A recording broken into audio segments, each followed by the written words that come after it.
ನೋಡ್ರಿ ಎಂತ ಪುಣ್ಯದ ಜಾಗದಾಗ ಕುಂತೀವಿ ನಾವು. ಇದೇ ಊರೊಳಗೆ ನಡೆದಂತಹ ಕೆಲವೊಂದು ಘಟನೆಗಳಿಂದ ಮೌನೇಶ್ವರರು ಸ್ವಲ್ಪ ದೊಡ್ಡವರಾದ್ಮೇಲೆ ಅವ್ರಿಗೆ ಸಾಲಿ ಸೇರಿಸ್ತಾರೆ. ಅವಾಗಿನ ಸಾಲಿ ಗುರುಕುಲ. ಈಗಿನ ಸಾಲಿಗಳು ಗೊತ್ತಾವ ನಮ್ಗೆ, ಅವಾಗಿನೂ ಹೆಂಗಿದ್ವು ಏನೋ ಗೊತ್ತಿಲ್ಲ. ಗುರುಗಳು ಶಾಲೆಗೆ ಹೋದ್ಮೇಲೆ ಪಾಟಿ ಮೇಲೆ ಓಂಕಾರ ಬರೆಸ್ತಾರಂತ. ಓಂ ಅಂತ ಹಿಂಗ ತಿದ್ದಿ ತೀಡಿ ಬರೆಸ್ತಾರಂತ. ಮೌನೇಶ್ವರ ಎಲ್ಲ ಗೊತ್ತಿದ್ರು ಮ್ಯಾಲ ಹೊರಗೆ ತೋರಿಸೋದು ಒಂದು ಲೀಲಾ ಬೇರೆ ಇರ್ತದೆ. ಗುರುಗಳೇ ಓಂಕಾರದ ಅರ್ಥ ಏನು ಅಂತ ಅವಾಗ ಸುಮ್ಮನೆ ಹೇಳಿದಷ್ಟು ಬರೀ ಅದಿನೇನ್ ದೊಡ್ಡ.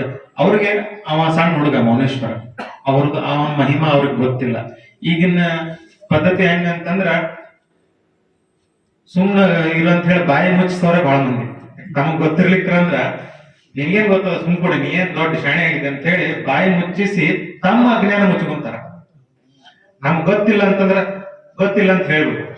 ಆದ್ರ ಅವ್ರ ನೀ ಏನ್ ಬಹಳ ದೊಡ್ಡ ಮನುಷ್ಯ ಆಗಿದ್ದೇನೆ, ಓಂಕಾರದ ಅರ್ಥ ಕೇಳ್ತೀನಿ ನನ್ ತಂದು ಬಾಯಿ ಮುಚ್ಚಾಕ್ ಪ್ರಯತ್ನ ಮಾಡ್ತಾರ. ಅವಾಗ ಹೊಡ್ಯಾಕ್ ಹೋದ್ರಂತ ಗುರುಗಳು ಮೌನೇಶ್ವರ. ಹೊಡ್ಯಾಕ್ ಹೋದ ತಕ್ಷಣ ಕೈ ಅಷ್ಟೇ ನಿಂತು ಬಿಡುತ್ತಂತ ಗುರುಗಳ ಕೈ.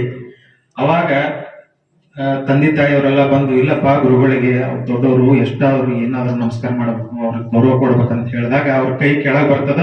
ಅವಾಗ ಮೌನೇಶ್ವರರು ಎಲ್ಲಾ ಓಂಕಾರದ ಅರ್ಥವನ್ನ ತಿಳಿಸಿದ್ರಂತ. ಓಂಕಾರ ಅಂದ್ರ ನಾದ ಬ್ರಹ್ಮ. ಅದು ಇಡೀ ಈ ಸೃಷ್ಟಿ ಬ್ರಹ್ಮಾಂಡ ಕಾಣಿಸ್ತದಲ್ಲ, ಇದೆಲ್ಲದಕ್ಕೂ ಮೂಲ ಓಂ ಇತ್ಯೇಕಾಕ್ಷರಂ ಬ್ರಹ್ಮ. ಓಂ ಅನ್ನುವಂಥ ಏನ್ ಅಕ್ಷರ ಅದಲ್ಲ, ಇದೇ ಇಡೀ ಏನು ಪ್ರಪಂಚ ಕಾಣಿಸ್ತದ, ಬ್ರಹ್ಮಾಂಡ ಕಾಣಿಸ್ತದ, ಇದೆಲ್ಲ ಸೃಷ್ಟಿಗೆ ಅದೇ ಕಾರಣ ಅನ್ನುವಂಥ ಒಂದು ಓಂಕಾರದ ಅರ್ಥ ಹೇಳ್ತಾರ. ಸತ್ವ ರಜ ತಮ ಅನ್ನುವಂಥ 3 ಗುಣಗಳು ಬಂದಿದ್ದ ಅಲ್ಲಿಂದನೇ. ಸತ್ ಚಿತ್ ಆನಂದ ಸ್ವರೂಪ ಓಂಕಾರ ಅಂತ ಹೇಳಿ ಆ ಓಂಕಾರದ ಅರ್ಥವನ್ನ ಅವರು ತಿಳಿಸ್ತಾರ. ಅಕ್ಷರ ಅಂತಂದ್ರ ಯಾವುದಕ್ಕೆ ನಾಶ ಇಲ್ಲಲ್ಲ ಅದು ಅಕ್ಷರ. ಓಂ ಇತ್ಯೇಕಾಕ್ಷರಂ ಬ್ರಹ್ಮ. ಅಕ್ಷರ ಅಂದ್ರೆ ನಾಶ, ಅಕ್ಷರ ಅಂದ್ರೆ ನಾಶ ಇರ್ಲಾರ್ದು. ಓಂ ಅಂದ್ರೆ ನಿರ್ಗುಣ ಬ್ರಹ್ಮ ಸ್ವರೂಪ ಅಂತ ಹೇಳಿ ಮೌನೇಶ್ವರರು ಆ ಒಂದು ವಿವರಣೆಯನ್ನ ಕೊಡ್ತಾರೆ. ಅದಾದ್ಮೇಲೆ ಮೌನೇಶ್ವರ ಸ್ವಲ್ಪ ಮತ್ತೊಂದಿಷ್ಟು ವಯಸ್ಸಾದ್ಮೇಲೆ ಉಪನಯನ ಮಾಡ್ತಾರೆ.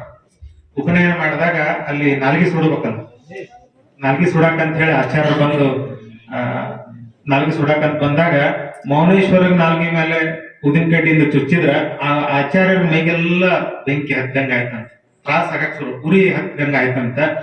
ಅವಾಗ ಅವ್ರು ಯಾರೋ ಸುತ್ತಮುತ್ತ ಇದ್ದವರು ಜ್ಞಾನಿಗಳು ಹೇಳಿದ್ರಂತ, ಆ ಮೌನೇಶ್ವರಿಗೆ ಏನ್ ಮಿಂದಿರಲ್ಲ, ಮೌನೇಶ್ವರ ಏನು ಮಿಂದಾನಲ್ಲ, ಸ್ನಾನ ಮಾಡ್ಯಾನಲ್ಲ, ಆ ನೀರ್ ತಂದು ಅವ್ರ ಮೈಗೆ ಹಾಕ್ರಿ ಅನ್ನ.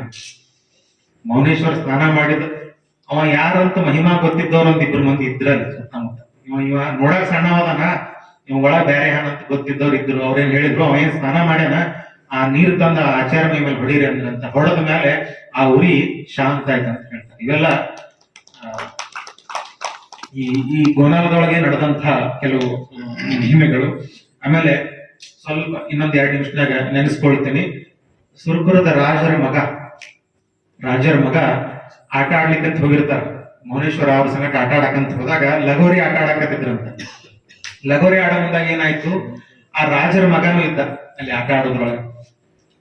ಸ್ವಲ್ಪ ನಿಯಮ ತಪ್ಪಿದ ರಾಜರ ಮಗ. ಸ್ವಲ್ಪ ಏನ್ ಮಾಡಿದ್ರು ನಡೀತದ ಅನ್ನುವಂತಹ ಒಂದು ಭಾವ ಇರ್ತದ ಕೆಲವೊಂದ್ಸಲ, ತಪ್ಪಲ್ಲ, ಅದು ಹಂಗಿರ್ತದ. ಅವರು ಆಟ ಆಡೋಂಗ ಹಿಂಗ್ ರೂಲ್ಸ್ ಅಂತ ಇರ್ತದ, ಇಷ್ಟೊತ್ನಾಗ ಹೊಡಿಬೇಕು, ಇಲ್ಲೇ ಹೊಡಿಬೇಕು, ಹಿಂಗ ಹೊಡಿಬೇಕಂತ ಇರ್ತದ. ಅವಾಗಿಂದ ಆಟ ಏನಿತ್ತು, ಅವ್ನ ನಿಯಮ ತಪ್ಪಿ ಏನ್ ಮಾಡ್ದ, ಮೌನೇಶ್ವರ ಹೊಡೆದ ಲಗೋರಿ ಆಟದೊಳಗೆ.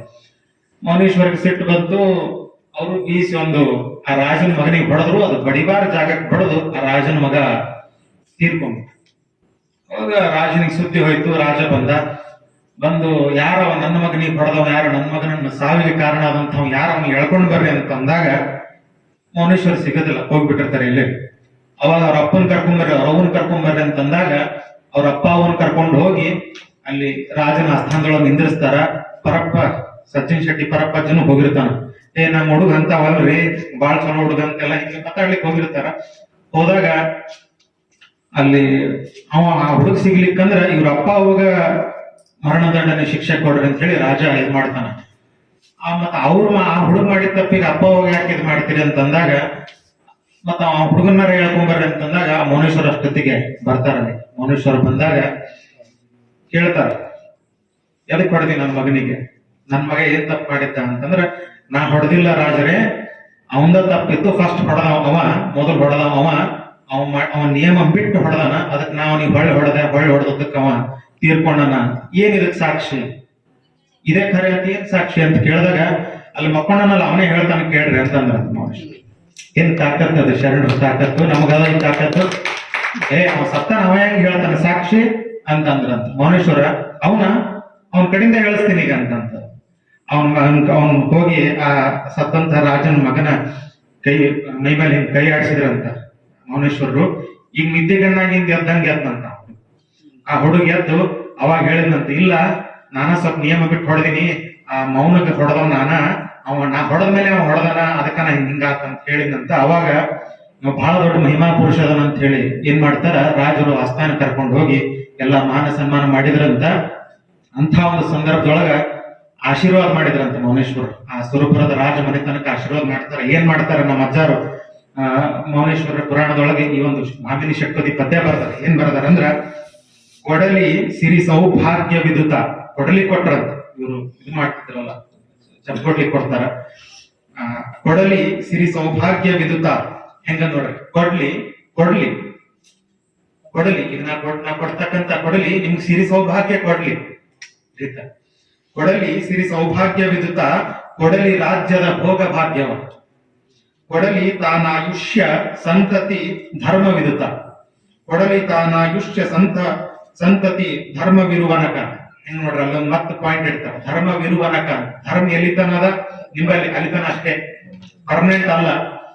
ಅವ್ರು ಹೇಳ್ತಾರ, ಕೊಡಲಿ ರಾಜ್ಯದ ನಾಶ ಮತ್ತ, ಕೊಡಲಿ ಸಂಪದ ನಾಶವಿದುತ, ರಾಜ್ಯದ ನಾಶ ಆಗ್ತದ, ಸಂಪದ ನಾಶ ಆಗ್ತದ.